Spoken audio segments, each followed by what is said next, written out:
Uma operação resgata 36 trabalhadores que estavam em condições semelhantes à escravidão. As condições de trabalho eram péssimas, de acordo com as investigações. Assunto para o Emerson Ferreira.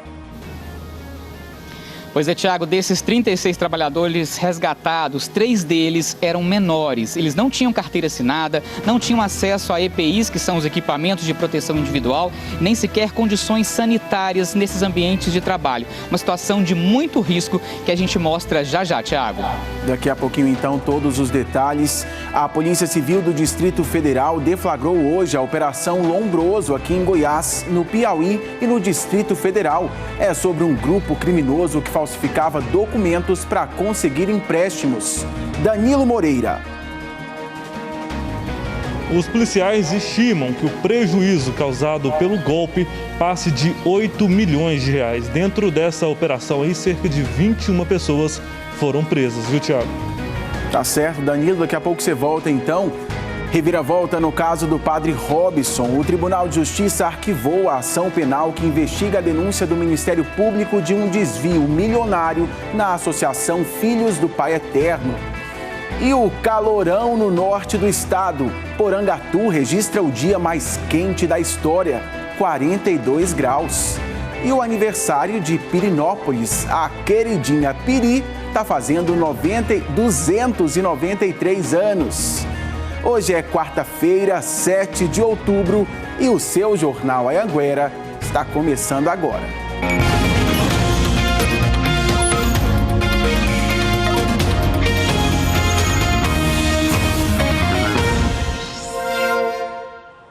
Meio-dia e 12, muito boa tarde para você. Seja bem-vindo ao nosso jornal desta quarta-feira. Vamos começar. Bom jornal para a gente. Uma operação resgatou 36 trabalhadores que estavam em condições semelhantes à escravidão em Catalão, Campo Limpo de Goiás, Joviânia e Vicentinópolis. O repórter Emerson Ferreira está em Itumbiara e tem todas as informações para a gente. O Emerson, porque tinha inclusive menor de idade trabalhando em situações precárias, né? Completamente. Boa tarde. Oi, Tiago, boa tarde para você, boa tarde para todos. Tinha sim, viu? Desses 36 trabalhadores resgatados aí em condições análogas à escravidão, né?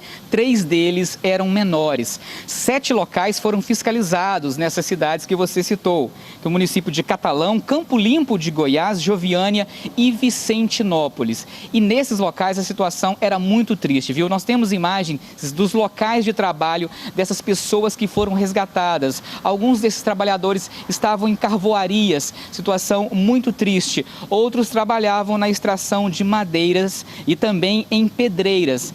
A própria Superintendência Regional do Trabalho caracterizou o tipo de trabalho como degradante, situação muito degradante. Esses trabalhadores estavam expostos a vários riscos, não tinham acesso aos EPIs, que são os equipamentos fundamentais, né? Os equipamentos de proteção individual. Em alguns casos, inclusive, esses trabalhadores tinham de comprar as ferramentas do próprio bolso, viu? Esses trabalhadores também estavam sem qualquer tipo de formalidade, eles estavam sem carteira assinada. É como se esses trabalhadores não existissem, né? Não recebiam todos os direitos. As condições sanitárias também dos locais eram muito tristes, banheiros precários, não tinham sequer locais para fazer a refeição. Situação muito triste. Nós conversamos com um auditor fiscal do trabalho e ele fala como foi esse levantamento, né? Um balanço dessa operação para coibir esse tipo de trabalho que explora tantas pessoas. Vamos acompanhar. As verbas rescisórias somaram um montante de R$ 365 mil, sendo que apenas dois empregadores aceitaram fazer esse pagamento, que somou cerca de 60 mil reais. Os demais, né, serão acionados judicialmente, via Ministério Público do Trabalho, para que esses trabalhadores, né, possam vir a receber essas verbas rescisórias. Além disso, os empregadores foram autuados, né, estão sendo lavrados autos de infração ainda, cerca de 150 autos de infração, cujo valor total pode somar aí entre 800 a 1 milhão de reais. E ainda todos eles poderão responder a processo criminal da Justiça Federal, que é submeter trabalhador a condição análoga de escravo, cuja pena pode chegar, né, até 8 anos de prisão e multa. Situação difícil até de acreditar, né, Tiago? Em plenos 2020, a gente vê situações tão deploráveis como essa. As rescisões desses trabalhadores podem chegar a R$350 mil. Eles agora vão ter toda a situação regularizada, as carteiras vão ser assinadas retroativamente, ou seja, esse tempo, né, que ficou para trás vai ser todo regularizado. Situação muito triste, as imagens são muito fortes, tanto da carvoaria, da pedreira, né, que eles trabalhavam também de forma muito precária, situação muito triste. Nós tentamos contato com essas empresas, mas o Ministério que estava à frente, né, o Ministério Público do Trabalho, que estava à frente dessas ações, não forneceu os nomes. Por isso, a gente não tem um posicionamento desses patrões, desses empregadores. Agora, esses trabalhadores vão receber um seguro-desemprego e vão ter todos esses direitos, né, que foram aí impedidos de ter acesso. Agora, esses trabalhadores vão ter acesso a esses direitos. Situação muito triste, como eu falei, em pleno 2020, a gente vê imagens como essa, né, Tiago? É como você bem disse, em pleno 2020 a gente tem que registrar uma situação assim. Obrigado por sua participação. Você volta ainda hoje, Emerson? Volto sim, Tiago, daqui a pouco. Tá certo, então, estou te esperando. Quero registrar também a participação aqui do Coronel Pimenta, que comenta exatamente essa notícia do Emerson. Ele diz: condições análogas à escravidão, muito triste isso ainda acontecer. Obrigado por sua participação, viu, Coronel? Um abraço para todo mundo aí de Anápolis. A Polícia Civil do Distrito Federal realizou hoje uma operação para acabar com o esquema de falsificação de documentos aqui em Goiás, no Piauí e no Distrito Federal. Agora eu chamo o Danilo Moreira, de Lusiânia, com todas as informações. Que esquema era esse, hein, Danilo? Boa tarde. Pois é, Tiago. Boa tarde a você e para todo mundo que acompanha o J1. A Operação Lombroso desarticulou um grupo acusado de estelionato. Sabe o que eles faziam? Falsificavam documentos e depois usavam esses documentos falsificados para obter crédito junto às instituições financeiras e grandes redes atacadistas. Foram cumpridos mandados de prisão preventiva e temporária e 32 mandados de busca e apreensão aqui em Goiás, no Distrito Federal e também no Piauí. Aqui no estado, essas prisões, esses mandados de busca e apreensões foram cumpridos em Novo Gama, Santo Antônio do Descoberto e também em Caldas Novas. Os policiais estimam que o prejuízo dos golpes seja de cerca de R$8 milhões. No total, 21 pessoas foram presas, sendo 18 prisões preventivas, 2 prisões temporárias e uma prisão em flagrante por tráfico de drogas. Durante essa operação aí, a polícia também encontrou diversas drogas, viu? Foram apreendidas maconha, cocaína, notebooks e também aparelhos celulares. Segundo a polícia, todas essas pessoas que foram presas têm passagens pela polícia como homicídio, extorsão mediante sequestro, roubo e restrição de liberdade. Viu, Tiago? É com você. E um prejuízo gigante, né, Danilo? Obrigado por sua participação. Danilo falando ao vivo com a gente de Lusiânia. Obrigado. E olha só que cena impressionante que a gente vai te mostrar. Um caminhão pegou fogo em Quirinópolis. Nas imagens, o caminhão aparece em chamas. Os bombeiros foram chamados para combater o incêndio que acabou destruindo todo o veículo. O caminhão estava carregado com pneus, o que dificultou o trabalho. Pelo menos 10 mil litros de água e os bombeiros contaram com o apoio de um caminhão-pipa da prefeitura e de uma usina. Felizmente, ninguém ficou ferido e ainda não se sabe o que provocou esse incêndio. O Corpo de Bombeiros e moradores se juntaram para controlar um incêndio, um outro incêndio de grandes proporções às margens da BR-153, na área urbana de Anápolis, durante a noite desta terça-feira. Vamos para Anápolis, então, bater um papo com a repórter Liz Mendes, que tem todas as informações. Ô, Liz, os bombeiros demoraram, então, para resolver tudo aí, né? Boa tarde.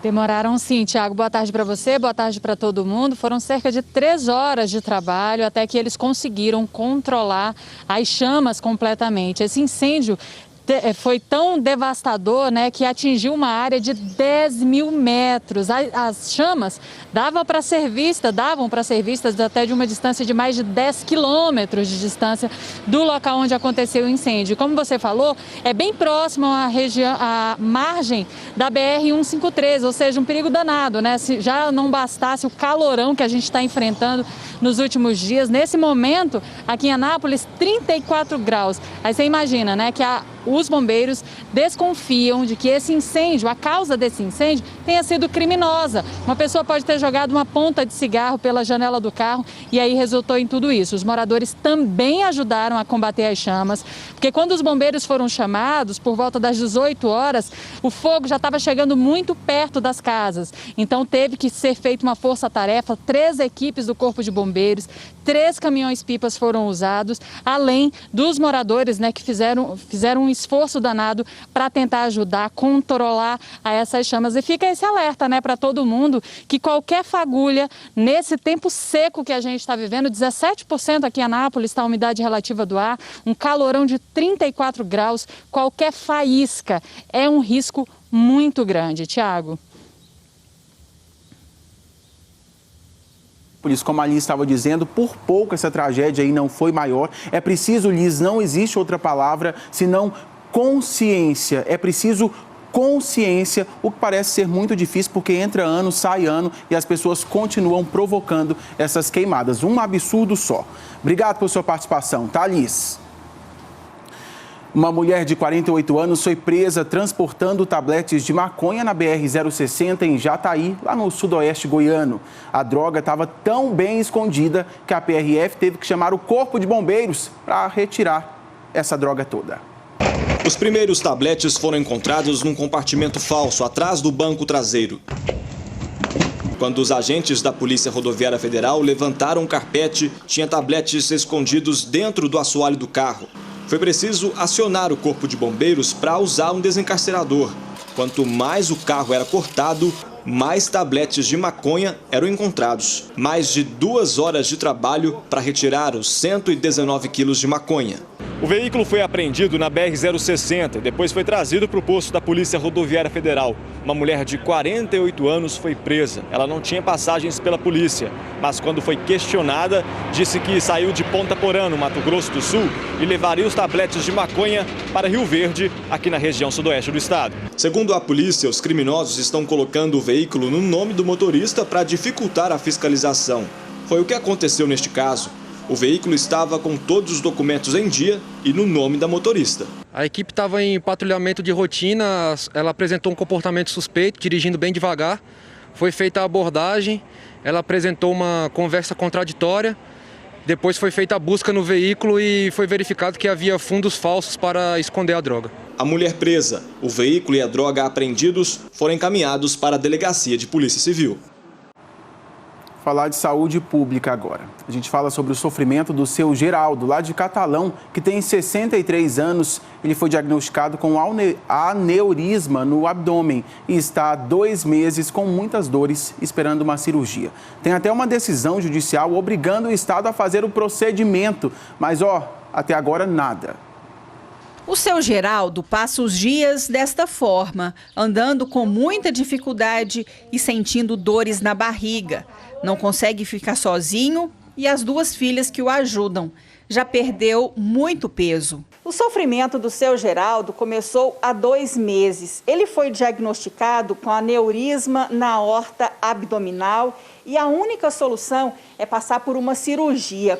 O procedimento na rede particular aqui em Catalão ficou em mais de R$600 mil. A família não tem condições de arcar com essa despesa. E para ter o direito de fazer a cirurgia, as filhas entraram até com pedido no Ministério Público. O pedido foi acatado pela Justiça do Estado. Nesta decisão de agosto, o desembargador determina que o paciente passe pela cirurgia e que, se não tiver vaga no SUS, seja custeado o tratamento na rede particular. Em caso de descumprimento, a multa é de R$2 mil. Assina a decisão o desembargador Jeová Sardinha de Moraes. Por que uma liminar e ainda não se cumpriu? Então, assim, eu quero saber o porquê. De que adianta a gente entrar com um processo para requerer um direito se na hora de fazer cumprir não cumpre? No próprio documento tem cumpra sim até 24 horas. Cadê o cumprimento com 60 dias? Entendeu? Fica no sofrimento, não tem remédio dentro de casa que cura, você leva na UPA, toma remédio na veia, daí 2, 3 horas está passando mal de novo. Não adianta ficar internado, porque dentro do hospital corre de uma contaminação ainda maior, na situação que a gente está. é sofrimento. Vai definhando até quando?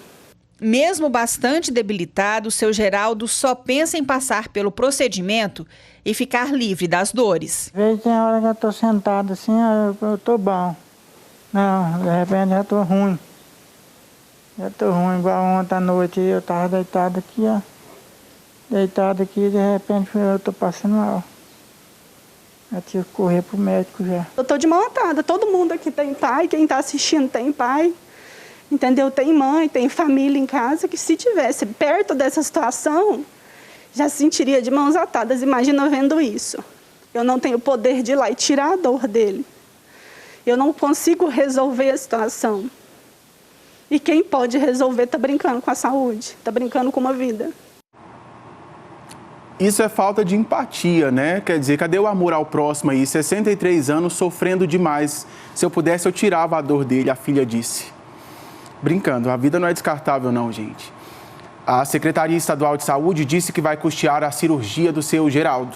Em nota, a Secretaria informou que está esperando apenas a Justiça determinar onde será o procedimento, em Catalão ou em Goiânia. E claro, a gente não vai esquecer desse assunto, não.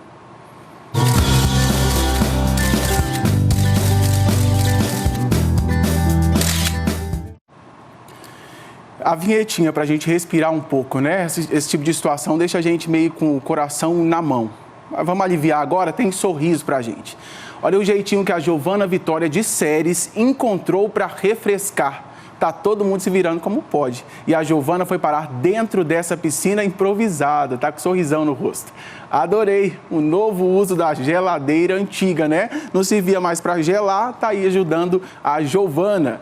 E de Catalão vem a participação da Hélia.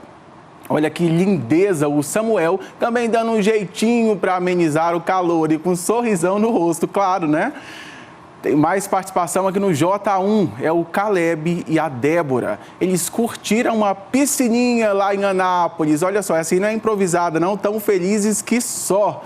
Bom demais. Como é que você está se aliviando aí do seu calor? Tá forte aí na sua cidade? Tem refresco? Manda pra gente, 629-8545-5555. Tem um monte de participação aqui. Deixa eu ler algumas. Boa tarde, Tiago. Sou de Porangatu. Gosto muito do jornal apresentado por você, a Maria Socorro. Obrigado, Maria. Valeu demais.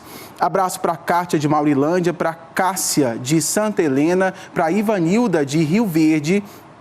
Eba, Tiago está de volta no J1. Eu e a minha filha, Júlia, deve ser, né? Sentimos sua falta. Agora estamos ligadas aqui no J1. Um abraço para você. Manda um oi para nós. Oi, minha querida. Oi para todo mundo da família aí. Aqui é Dacilene de Lusiane. Quero mandar oi também para o Davi de Pirinópolis. Pirinópolis está fazendo aniversário hoje e daqui a pouquinho tem informações sobre a festa lá na cidade. A repórter que está lá, inclusive, está com tanto calor que o sapato dela está derretendo. Vou deixar ela contar essa história daqui a pouquinho. Tá certo? Esperando a sua participação aqui pelo 629-8545-5555. 12:29. Vamos para o nosso primeiro intervalinho. A seguir, reviravolta no caso do padre Robson. O Tribunal de Justiça arquivou a ação penal que investiga a denúncia do Ministério Público de um desvio milionário na Associação Filhos do Pai Eterno. A Companhia de Policiamento Especializado de Rio Verde prendeu 2 homens suspeitos de tráfico de drogas. Vários pinos de cocaína foram encontrados. Nós voltamos daqui a pouquinho. Fique com a gente.